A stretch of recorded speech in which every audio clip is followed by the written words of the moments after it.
Hi, everybody. Welcome to the Soul Goals podcast. My name is Dawn, and right next to me, I have Dixie. Yay. How you been, friend? I'm good. I'm good. Good. The holiday season is officially upon us as we are taping these episodes. So, Yeah, it's yeah, crazy. weather is changing. This week's opportunity to dive deeper into our soul goals was walk it out. What's that song? Now walk it out. Now walk it out. Now walk That's it it. out. Right? I'm That's totally it. I embarrassing love it. myself. But it was the opportunity to get a minimum of 8,000 steps a day.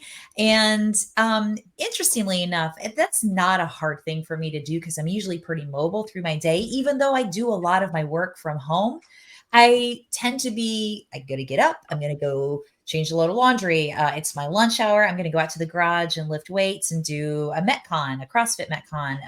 I'm going to go to the store later on. I'm going to walk the dogs. So there's a lot of walking that I've been doing. So those 8,000 steps for me was great, but I know it can be really challenging for some people depending upon their lifestyle and depending upon their priorities and the things that they have to deal with. I'm interested to hear how the 8,000 steps for you a day turned out because I know what you do for a living. Yes, 8,000 steps I typically have in, I don't know, probably before noon. So, Right. right. Right. Because I work in a restaurant, yes, I'm upwards of anywhere between 15 and 22, depending on how busy I am, 1,000 steps in a day. That's crazy. We That's had a a lot. shift. I worked a super busy holiday shift this past week, and I wear a Whoop, like the Yeah. wearable or whatever, Yeah. and it tells you like the strain that you've had on your day. It tells you how recovered you are, the strain you have on your day, all the things, and they just added this step count to the Whoop as well. So Oh gosh. yeah, they haven't had that in a lot. It's in beta phase, but whatever. Yeah. But I had an 11.1. If you know a Whoop, that's like a workout strain. So I Okay. had 11.1 for the day, and I had 21,000 steps in Dang, that day. And God. so I sent my coach a text message, and I said 11.1 strain and 21,000 steps, and she said, well, needless to say, we're getting in our movement. Right? That's not been an issue. And as you're training for the High Rocks race that you're going to be doing in the spring, I can only imagine that that's just benefiting you. Yeah, I think so. I need a lot of time on my feet, as I Mhm. guess runners call it, time on your feet. Yeah. I'm Oh, I've learning. not heard that. But Or my brother, he ran, he calls it time on his feet or yeah, miles on your feet. I don't know. Maybe I made that up. I think he says that, but I've yeah, heard that somewhere. But sounds right. yes, so I'm, you know, the more miles and steps I can get in, certainly the better off it is for my endurance. But Right. I prefer, going out for a walk or a run and getting Mhm. in that way rather than, walking the same circle path. But Right. Well, I feel like you feel like you're on a video game, like back and forth, back and forth, back and forth yes. when you're walking that same path. I kind of feel like that when I'm in the house. So when I've gotten outside to walk the dogs, it's been interesting. So the goal was to, like you said, was to try to get outside because when you do get outside in that fresh air and any kind of sunshine gives you that vitamin D, but it's really uplifting. Even if you can just walk out to the end of your driveway and back, it's Mhm. something that will invigorate you depending upon, what time of the year it is. And like you can walk in the rain too. Oh, I Have you love ever done that. that? I have. When I did my 75 hard and had to do outdoor workouts, I Uh-huh. had one where I was walking in the rain and had my rain jacket on. And this lady in her driveway, she was like, "Are you okay?" Oh, "Yes, ma'am. I'm fine. I'm just walking." So, really? yeah, she's like, "Are you okay?" Like, just walking. I guess that she couldn't understand why That you were anybody would want to walk in the rain. Like, why would you want to really? do that? Oh, So, that's so I would rather walk in the rain than walk in the cold. Ugh. you know what? You got a great point there. Cold weather is, and like I said, we're in the holiday season and our weather here in Nashville has shifted like Mm-hmm. literally overnight. And I'm not a huge fan of it, but as long as I'm on my feet and my hands, as long as they're warm, I'm Mm-hmm. usually okay. But those are the two main indicators. So yeah, Yeah. Oh, yeah. That's Walking true. No. outside for me in the cold has never been a real good thing, but I'm always really, really pleased when I do it because I Hmm. feel invigorated. I really Yeah, and do. I feel like I've done like I love the heat. So a lot of people think when they get out and they walk in the heat, it I don't know, they're like, "Oh my gosh, it was so hot. It was such a great walk." It's harder for me to get out in the cold and go for a walk. So when I do it, I feel like I've really accomplished something and that it's harder for me. But Right. and I do love like once I'm in it, if the sun is shining and the air is really crisp, like I like that. Mhm. It's the times when the wind cuts right through you. I'm not a fan of that. So I'll just be layered out like the kid on a Christmas movie when he couldn't even put his arms down. I Yeah. mean, I will bundle up like I am 5 years old. I do. You and me, girl, together. Yeah, we should do that three this three winter. pairs of socks, a Yeah, toboggan, all the things because I'm yeah. just like I just don't need the cold to hit me anywhere. Same. Same, same, same. I'm curious to get your thoughts on this. Why do you think people limit themselves to doing something as basic as taking care of themselves by going out and getting some fresh air, walking out to the end of the mailbox, and back, or walking around the block, or doing that on their lunch break if they have a chance to throw some tennis shoes on and just go for a 15-minute walk, or after dinner, or even if you can't get outside, like, and you have access to a gym at a hotel or at your apartment where you just go and walk on the treadmill. Why do you think that people limit themselves from doing something, even just for a short period of time, to get a few steps in? When they know that, like, the benefits of walking, obviously, we know physicality, that's a big thing. It burns calories. But for me, it creates a better sleep pattern. It also boosts Hmm. immunity. And hey, my creativity, if I feel like I'm stumped and I'm trying to write content for some reason, or I'm Yeah. working on a program for a client and I'm just stumped, I will literally go outside and do a 10 or 15-minute walk down the road and back, and it come back fresh. So Hmm. increases that creativity. I know we've talked about when we did the exercise week, you talked about just going for walks, and how it improved digestion and how it Hmm. improved, just your mood overall. But I'm like curious, what are your thoughts? Why do people limit themselves on doing that? It's basic.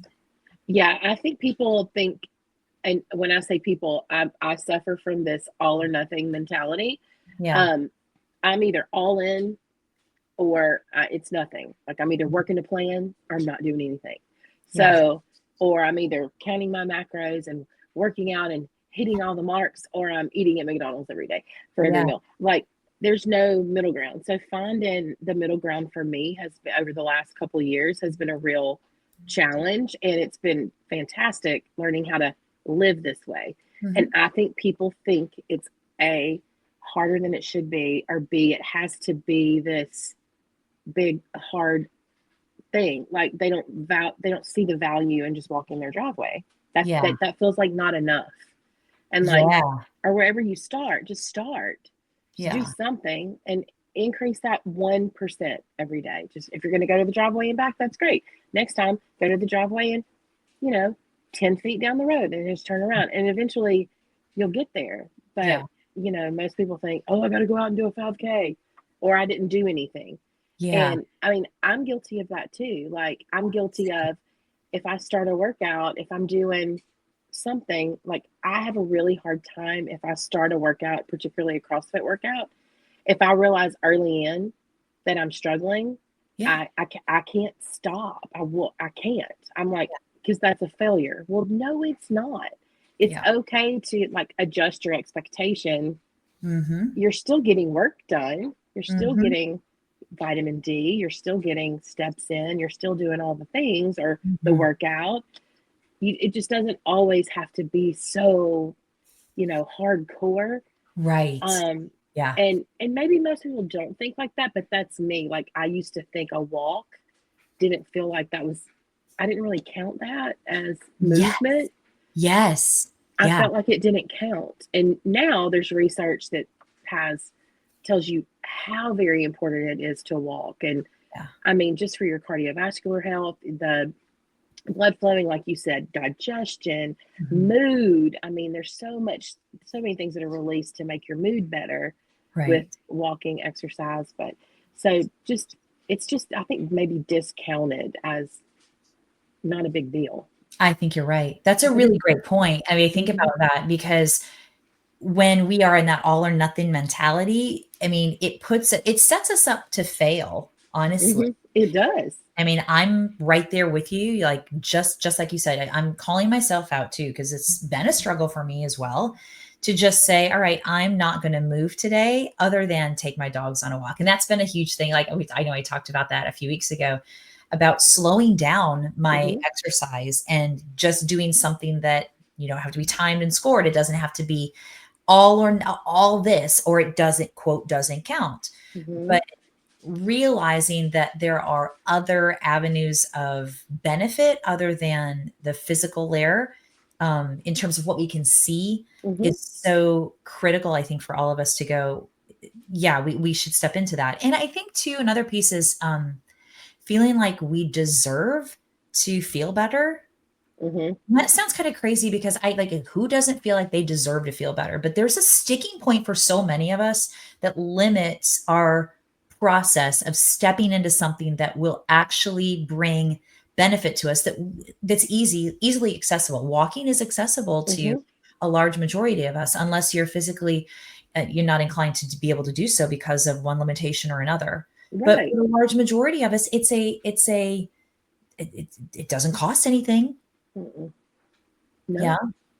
And I No. And think it just shows me that we are such a society of if like I love what you said because I think it's so poignant.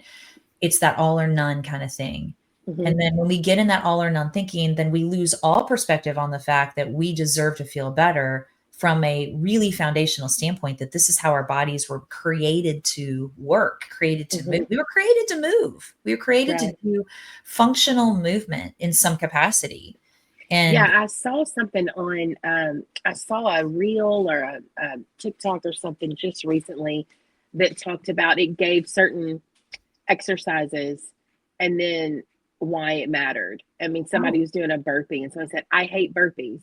And then he mimicked himself like tripping and falling on the concrete face oh, first and being able to catch himself and stand back up. He said, it's not just a burpee, it's your ability to fall and not get hurt.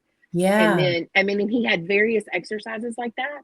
And I just don't think we think like that. And I think we're I don't know if I've said this. I think I did say this on another podcast, but I watched this documentary on I think it was Netflix, and they went to all these different places in the world where people mhm, were living a really long time yeah, and being active regardless of the culture. It wasn't all in the United States, although there is a tiny pocket in the United States. They call them blue zones where people are living to be over 100, really? and they go it's a fascinating documentary, but the things that come up that are consistent, he was trying to find consistencies across all the blue zones to say how can Mhm, we all do this. mhm, There really weren't a lot of them, which was mhm. crazy to him, and I thought that's fascinating that none of all of these people aren't doing all of the same things, Yeah, but one of the things that most of them do, they're active. right. um, there's a guy who's he was like 102 and was still like on a horse every day on his Oh, farm, like wow. working. And he doesn't look, he just looks like a normal guy. Yeah, And yes, there's some genetic predisposition to live long, but for some, but it right. was just fascinating that movement is is huge Mhm. to longevity. Yeah. I deliver Meals on Wheels, a couple of times a month here in our local Mm-hmm. community, and I love when I'm on this one route because the first gentleman that I get to deliver to, he's a widower within the last year, Mm-hmm. and the first time I delivered to him, he was it scared me to death, quite frankly. He was out back in his coveralls on top of a roof that was slanted yay far, like working on trying to put some soffit up, replace some soffit. And I walked to the back. I was like, well, hello, Meals on Wheels here. And I thought, I just don't want him to fall. But Right. he like a cat just climbed down the ladder very carefully. And I said, can I ask you a question? How old are you? And he says, I am 92 years young. And I Wow. went, whoa, well, like, I wanna be like you when I'm 92 years old, Mhm. you know? Like, Mhm. he's moving, and part of that is he says, "You just have to stay in the game. You gotta Mhm. stay in the game." If you Right. don't, he goes, that old adage, "You don't use it, you lose it," is it's so true.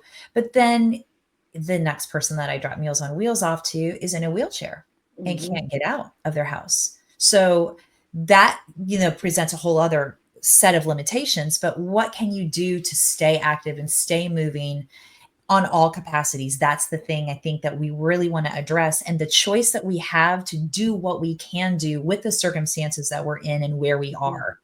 And if we're thinking about the majority of the people that are listening to this podcast, majority of them are A-type personalities that like to be driven and that want to know how to take care of themselves better, and that are really pursuing how to be the best possible version of themselves that they can be. And a lot of times traumas and different things will stick kind of in our Mhm. existence. And I like to call it the back office. Our subconscious mind is, crunching and faxing and filing and all of these different experiences that we have had through our life. And then periodically it shoots a file forward to Right. our conscious mind, to the front desk. And if we're doing really well with our movement, we're doing well with our food, we're doing well with our mental composure and our emotional makeup, and interacting really, really well within our units and our families and our communities. But then you get that file delivered forward and it's like, woof, it just upsets stuff. We have a choice to take care of ourselves in a meaningful way, to be able to understand what that information is. I'm getting really, I'm walking way around the barn. No. But the bottom line is, if you choose to do simplistic things that really don't cost you a lot of money, but it just takes that effort and that one singular, I'm going to do this.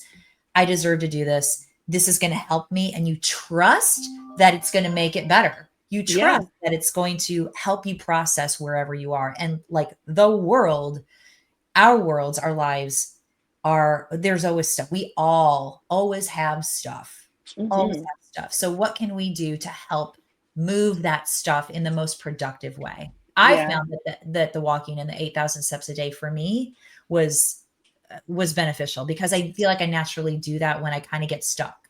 Mhm. Yeah, and 8,000 steps is not a lot if you put it in perspective as far as length as um, miles go, or whatever. You're talking maybe 2 miles, maybe. So Maybe. Yeah. it's not a lot. But I want to go back to your 92-year-old man, because Yeah. and then the person in the wheelchair, and Mhm. I'm I think that the 92-year-old gentleman has probably always been active. He was probably active in his 30s and 40s and 50s. And Yeah. I find, and I could be way off base, and I don't want people to come at me and go, oh, you're making a generalization. However, somebody that is in a wheelchair, aside from something tragic, I'm not talking about things we can't help, but I Mhm. think sometimes we believe the narrative Ah, that we can't do anything else. I have fill in the blank, therefore I can't go for a walk, therefore I can't exercise. right. Um, and that's just, it's a lot. That's not truth. Right. You might have fill in the blank, but I know countless numbers of people personally that have been told they shouldn't, or they couldn't, or this is not going to work for you, and they do it anyway. Like, no, Right. I'm going to continue to live an active lifestyle. I'm going to have to change the parameters and what that looks like, but I'm not Yes. going to sit still. This is not going to define who I am. And I think a lot of people allow circumstances to define their being, and then they live this life that's not quite as fulfilling as they had hoped. And Right. that's a sad condition. That's a sad condition for me. And I'm not saying everybody that's in a wheelchair is like that. That's not Right. truth. I mean, Right. things happen, and there are things that prohibit people from doing physical things. I know Mhm. that to be true, Absolutely. Yeah. but I do think that the other is also true. I think there's a Yeah. lot of people out there who aren't un, they're not under the umbrella of I can't, Yeah. because I am this. I'm fill in Yeah. the blank. The When narrative, I love what you said. That's hmm it's so, so true. I think that we all tend to fall into those patterns of believing that we're not capable, we're right. not able to we're not able to go to the mailbox. We're not hmm able to, and I say that generally just because it seems so instrumentally simple, but hmm it's so challenging for so hmm many of us. I took care of a lady years ago, and she was a cancer patient, and she was not doing chemo or anything like that anymore, and she was in her end stages of life, and her family needed somebody to come in and just sit with her like 3 days a week. Mhm. And so I did that, and she had very, very hard days. She'd have really good days and very, very hard days where she was like in a lot of pain or would sleep. But every day, pretty much every day, she could find just a little window of time, and she would just hold my arm, and we would literally just walk down the driveway and back in the sunshine, Yeah, because that made her feel so much better. yeah, So I just encourage people, because I think we feel like sometimes we get in situations or we find ourselves in circumstances where we don't think there's any way out. Like mm, I can't change my condition, and that's just not true. yeah, And you don't even have to walk the whole driveway. yeah, Just, and if you can't do it yourself, just grab your kid, grab your spouse, grab a friend, you yeah, know, hold on to them, find somebody that can believe you when you can't, like mm, can hold space for the belief that you don't have yet, and just do it with you. yes. Oh my god, Dixie, so many mic drop moments right No. here. Yeah. That's good. It's good. I But love how that. many people, how many, I mean, I'm sure you have stories too. How many people have believed in you in a point where you needed their belief so Yeah, that you could believe yourself? yeah, I have so many stories like that for yeah, myself personally. And I'm really totally. grateful for people who say, "You've got this, sister." Yeah. Holding the space for somebody is a really precious, precious thing. It really, Mm-hmm. really is. And yeah, Mm-hmm. I'm with you. I have numerous, numerous encounters where the same things happened to me, where someone has believed me when I couldn't believe myself. Mm-hmm. And Yeah. that's how we help. It's what we do. It's what we're called. I believe it's what we're called to do as humans. And not every season is always going to be your season of you're the helper, because Right. sometimes you got to accept the help, you That's know? right. That's the hard part. Right. Always, always. Okay, so 8,000 steps a day. Right. Just took us down. Yes, But that's what it does. It's so it good. does. It This what is. the preface of this whole podcast is for this year, is to uncover kind of what this does to us, what these challenges, what these opportunities that we are taking part in every week, what it kind of unearths in us, so that we Mm-hmm. can share that with you and give you this insider view, if you will, Right. about what it could potentially do for you too. So, you know, maybe get off the couch, maybe put your computer away, your phone away, tuck it away, don't take it with you. Take your animal on a walk around the block. You know what? If you have a small child and they want to ride bike, I used to do this too. Put your kids on the bike and you walk alongside them, and Mm-hmm. just make it a time where you don't have to answer to anything. And it can be 5 minutes, it can be 30 minutes, but I think we all have time for at least 5 minutes. Oh yeah. And I am so not the morning person. I think we've established this on several podcasts, but I am not a morning person, but I do love first thing in the morning when the sun is rising, hearing the world wake up, and not having my headphones, and just hearing everything, like the birds starting to chirp, the sun starting to rise, all the wind starting to blow, all the things. That's Yeah. so before the hustle and bustle of the day gets crazy. Yeah. Just listening to it wake up. It's my favorite part about opening a restaurant too, is listening to the restaurant wake up. I think I've said that before too. Oh, I I love love it. it.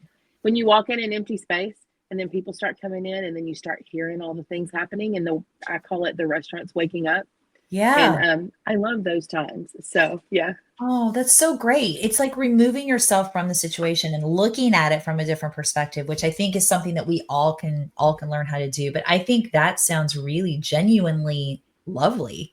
you know? Yeah, and a walk can be that. Just Mhm, get out there. It doesn't have to be 8,000 steps, but mhm. do whatever, if whatever it is, it's going to bring your, you know, gaze to something that's not quite, the stress of the day yet, Yeah.